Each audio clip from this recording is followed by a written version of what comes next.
Hi everybody, welcome to Live with Children. I'm in Berlin for DDF Summit today, and I'm joined by Mark Macdonald, who has a poster here, so we can learn more about the poster.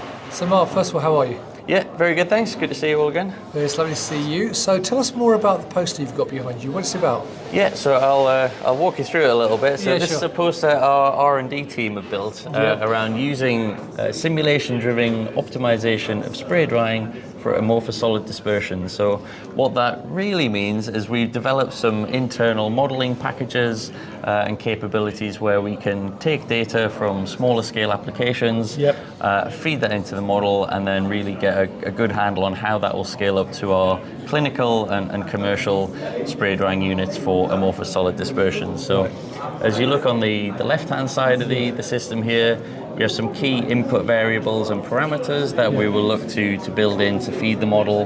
The model itself can then look at really key components within the system, so atomization, thermodynamics, evaporation and heat transfer. And then what that tends to generate is some information on particles and droplet size, but also outlet gas temperatures and relative humidity and saturation of the system. So really key parameters that we need to then build in and model the process as we scale up. Okay. If we move down into the application side a little bit, so what we tend to use the model for is a few key applications. One is simply developing the design space, so we can then be able to predict the design space a bit earlier in the overall transfer process. We try to remove conditions that maybe wouldn't work and tighten that DOE activity up, so we can onboard, again, compounds a bit faster with less failed runs.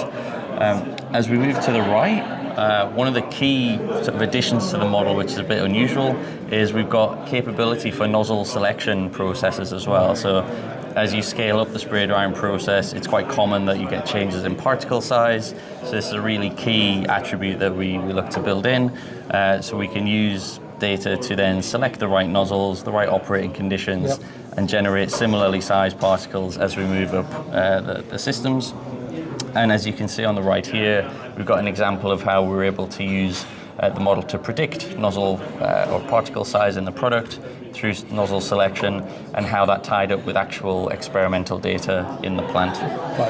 And then finally, as we move down, really this is all building towards the technology transfer process, which is key for onboarding new compounds, seamlessly, efficiently, and with minimal risk.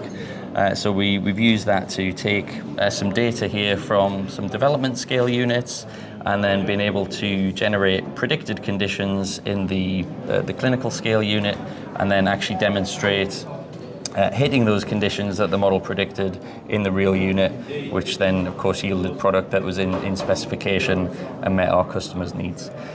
And I think as a summary, some conclusions here.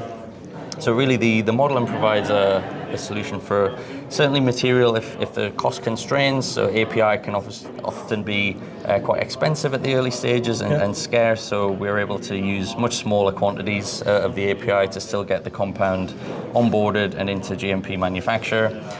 We've been able to cut runs in the plant, so probably a 50% reduction in terms of traditional approach versus our reduced DOE activities with backup from the model. And ultimately, this all goes towards accelerating scale up, saving time in the overall programs, and crucially as well, help save on solvent usage, which is a better impact for the environment all around. Brilliant.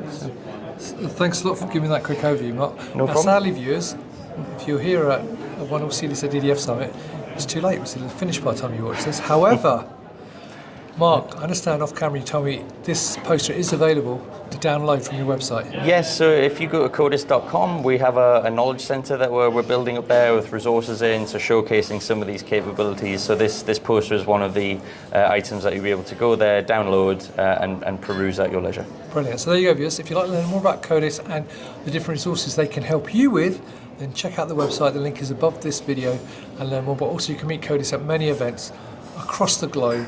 So you can talk to the team there, but also, of course, follow them on LinkedIn and go to their website. So Smart, it's good to see you. Enjoy your time in Berlin. Great to see you again. Thank you for watching. Until next time, stay safe. Thanks a lot. Bye.